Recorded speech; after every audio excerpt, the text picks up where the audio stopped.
Histórias do caminho, o suicídio e a loucura. A ilusão da fama. Marilyn Monroe. Suicídio indireto.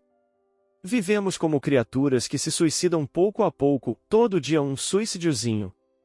Um ato de rebeldia, uma reclamação indébita, um ponto de vista infeliz. Atraímos vibrações negativas e operamos sobre nós esse suicídio lento, indireto. Chico Xavier. Encontro em Hollywood. Caminhávamos, alguns amigos, admirando a paisagem do Wilshire Boulevard, em Hollywood, quando fizemos parada, ante a serenidade do Memorial Park Cemetery, entre o nosso caminho e os jardins de Glendon Avenue. A formosa mansão dos mortos mostrava a grande movimentação de espíritos libertos da experiência física, e entramos. Tudo, no interior, tranquilidade e alegria. Os túmulos simples pareciam monumentos erguidos à paz, induzindo a oração. Entre as árvores que a primavera pintara de verde novo, numerosas entidades iam e vinham, muitas delas escoradas umas nas outras, à feição de convalescentes, sustentadas por enfermeiros em pátio de hospital agradável e extenso. Numa esquina que se alteava com o terreno, duas laranjeiras ornamentais guardavam o acesso para o interior de pequena construção que hospeda as cinzas de muitas personalidades que demandaram o além, sob o apreço do mundo. A um canto, li a inscrição: Marilyn Monroe, de 1926 a 1962. Surpreendido, perguntei a Clinton, um dos amigos que nos acompanhavam. Estão aqui os restos de Marilyn, a estrela do cinema, cuja história chegou até mesmo ao conhecimento de nós outros, os desencarnados de longo tempo no mundo espiritual? Sim, respondeu ele, e acentuou com expressão significativa, e não se detenha, porém, a tatear-lhe a legenda mortuária. Ela está viva e você pode encontrá-la, aqui e agora. Como? O amigo indicou o frondoso olmo chinês, cuja galharia compõe esmeraldino refúgio no largo recinto, e falou: Ei-la que descansa, decerto em visita de reconforto e reminiscência. A poucos passos de nós, uma jovem desencarnada, mas ainda evidentemente enferma, repousava a cabeleira loura no colo de simpática senhora que a tutelava. Marilyn Monroe, pois era ela, exibia a face desfigurada e os olhos tristes. Informados de que nos seria lícito abordá-la, para alguns momentos de conversa, aproximamo-nos, respeitosos. Clinton fez a apresentação e aduzi: Sou um amigo do Brasil que deseja ouvi-la. Um brasileiro a procurar-me, depois da morte? Sim, e por que não? Acrescentei: a sua experiência pessoal interessa a milhões de pessoas no mundo inteiro. E o diálogo prosseguiu. Uma experiência fracassada. Uma lição talvez. Em que lhe poderia ser útil? A sua vida influenciou muitas vidas e estimaríamos receber ainda que fosse um pequeno recado de sua parte para aqueles que lhe admiraram os filmes e que lhe recordam no mundo a presença marcante. Quem gostaria de acolher um grito de dor? A dor instrui. Fui mulher como tantas outras e não tive tempo e nem disposição para cogitar de filosofia. Mas fale mesmo assim. Bem, diga então às mulheres que não se iludam a respeito de beleza e fortuna, emancipação e sucesso. Isso dá popularidade e a popularidade é um trapézio no qual raras criaturas conseguem dar espetáculos de grandeza moral, incessantemente, no circo do cotidiano. Admite, desse modo, que a mulher deve permanecer no lar, de maneira exclusiva? Não tanto. O lar é uma instituição que pertence à responsabilidade tanto da mulher quanto do homem. Quero dizer que a mulher lutou durante séculos para obter a liberdade. Agora que a possui nas nações progressistas, é necessário aprender a controlá-la. A liberdade é um bem que reclama senso de administração, como acontece ao poder, ao dinheiro, à inteligência. Pensei alguns momentos na fama daquela jovem que se apresentará à terra inteira, dali mesmo, em Hollywood, e ajuntei. Miss Monroe, quando se refere à liberdade da mulher, você quer mencionar a liberdade do sexo? Especialmente. Por quê? Concorrendo sem qualquer obstáculo ao trabalho do homem, a mulher, de modo geral, se julga com direito a qualquer tipo de experiência e, com isso, na maioria das vezes, compromete as bases da vida. Agora que regressei à espiritualidade, compreendo que a reencarnação é uma escola com muita dificuldade de funcionar para o bem. Toda vez que a mulher foge à obrigação de amar, nos filhos, a edificação moral a que é chamada. Deseja dizer que o sexo pode ser comparado à porta da vida terrestre, canal de renascimento e renovação, capaz de ser guiado para a luz ou para as trevas, conforme o rumo que se lhe dê.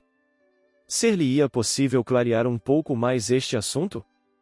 Não tenho expressões para falar sobre isso com o esclarecimento necessário, no entanto, proponho-me afirmar que o sexo é uma espécie de caminho sublime para a manifestação do amor criativo, no campo das formas físicas e na esfera das obras espirituais, e, se não for respeitado por uma sensata administração dos valores de que se constitui, venha a ser naturalmente tumultuado pelas inteligências animalizadas que ainda se encontram nos níveis mais baixos da evolução. Miss Monroe, considerei, encantado, em lhe ouvindo os conceitos, devo asseverar-lhe, não sem profunda estima por sua pessoa, que o suicídio não lhe alterou a lucidez. A tese do suicídio não é verdadeira como foi comentada, acentuou ela sorrindo.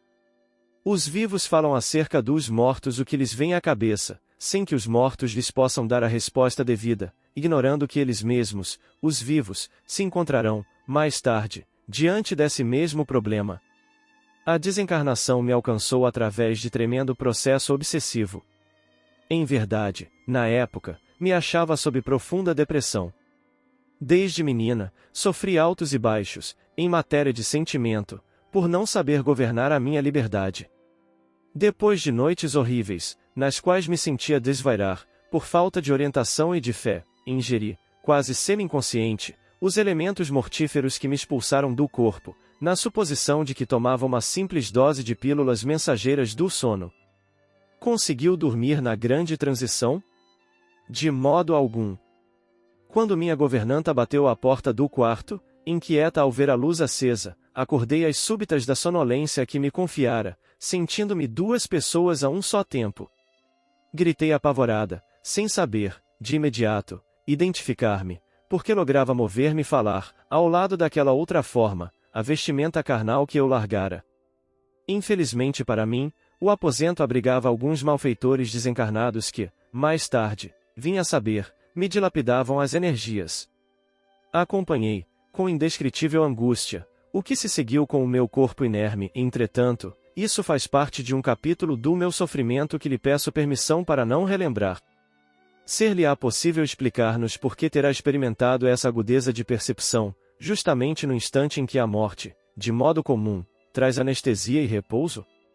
Efetivamente, não tive a intenção de fugir da existência, mas, no fundo, estava em cursa no suicídio indireto. Malbaratar minhas forças, em nome da arte, entregará-me a excessos que me arrasaram as oportunidades de elevação. Ultimamente, fui informada por amigos daqui de que não me foi possível descansar, após a desencarnação, enquanto não me desvencilhei da influência perniciosa de espíritos vampirizadores a cujos propósitos eu aderira, por falta de discernimento quanto às leis que regem o equilíbrio da alma. Compreendo que dispõe agora de valiosos conhecimentos, em torno da obsessão. Sim, creio hoje que a obsessão, entre as criaturas humanas, é um flagelo muito pior que o câncer. Peçamos a Deus que a ciência no mundo se decida a estudar-lhe os problemas e resolvê-los. A entrevistada mostrava sinais de fadiga e, pelos olhos da enfermeira que lhe guardava a cabeça no regaço amigo, percebi que não me cabia avançar. Miss Monroe, concluí, foi um prazer para mim este encontro em Hollywood. Podemos, acaso, saber quais são, na atualidade, os seus planos para o futuro? Ela emitiu um novo sorriso, em que se misturavam a tristeza e a esperança, manteve silêncio por alguns instantes e afirmou: na condição de doente, primeiro, quero melhorar-me. Em seguida, como aluna no educandário da vida, preciso repetir as lições e provas em que fali. Por agora, não devo e nem posso ter outro objetivo que não seja reencarnar, lutar, sofrer e reaprender. Pronunciei algumas frases curtas de agradecimento e despedida e ela agitou a pequenina mão num gesto de adeus. Logo após, alinhavei estas notas, à guisa de reportagem, a fim de pensar nas bênçãos do espiritismo evangélico e na necessidade da sua divulgação. Irmão X. Humberto de Campos. Supercultura e calamidades morais. Mas Deus lhe disse, e louco, esta noite te pedirão a tua alma, e o que tens preparado para quem será? Jesus. Evangelho de Lucas, capítulo 12, versículo 20. Não basta juntar valores materiais para a garantia da felicidade.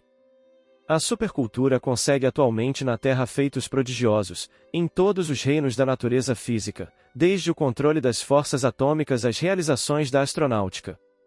No entanto, entre os povos mais adiantados do planeta, avançam duas calamidades morais do materialismo, corrompendo-lhes as forças, o suicídio e a loucura, ou, mais propriamente, a angústia e a obsessão. É que o homem não se aprovisiona de reservas espirituais à custa de máquinas. Para suportar os atritos necessários à evolução e aos conflitos resultantes da luta regenerativa, precisa alimentar-se com recursos da alma e apoiar-se neles. Nesse sentido, vale recordar o sensato comentário de Allan Kardec, no item 14, do capítulo 5, de O Evangelho segundo o Espiritismo, sob a epígrafe O Suicídio e a Loucura. A calma e a resignação auridas na maneira de considerar a vida terrestre e da confiança no futuro dão ao espírito uma serenidade, que é o melhor preservativo contra a loucura e o suicídio. Com efeito, é certo que a maioria dos casos de loucura se devem à comoção produzida pelas vicissitudes que o homem não tem a coragem de suportar. Ora, se encarando as coisas deste mundo da maneira por que o Espiritismo faz que ele as considere, o homem recebe com indiferença, mesmo com alegria, os reveses e as decepções que houveram desesperado noutras circunstâncias, evidente se torna que essa força, que o coloca acima dos acontecimentos, lhe preserva de abalos à razão, os quais, se não fora isso, o conturbariam. Espíritas, amigos. Atendamos à caridade que suprime a penúria do corpo, mas não menosprezemos o socorro às necessidades da alma. Divulguemos a luz da doutrina espírita. Auxiliemos o próximo a discernir e pensar. Comentários finais. Maria Mãe Saníssima, vós que tens um olhar acolhedor a nós os sofredores, segue fortalecendo aqueles que sofrendo, desistiram da prova, a prova é sempre o caminho da evolução, querida Mãe, segue estendendo sua mão a cada irmão que se arrependeu. Símbolo de grande força Senhora mesmo diante do flagelo aplicado na cruz ao nosso amado Mestre e seu Filho Jesus, nunca o abandonou, ensinando-nos a ser fortaleza mesmo ante a dor. Ele é o motivo de termos esperança. Jesus, és a luz do mundo. Vem archote de luz, vem Jesus, viva Jesus! Nascer, morrer, renascer ainda e progredir sempre, tal é a lei. Emmanuel. Base bibliográfica. O Evangelho de Chico Xavier, o próprio, encarnado, capítulo 255, Suicídio indireto. Estante da Vida, pelo Espírito Irmão X, Humberto de Campos, capítulo 1, Encontro em Hollywood. Entre Irmãos de Outras Terras, autores diversos, pelo Espírito Emmanuel, médiuns Francisco Cândido Xavier e Valdo Vieira, capítulo 12, Supercultura e Calamidades Morais.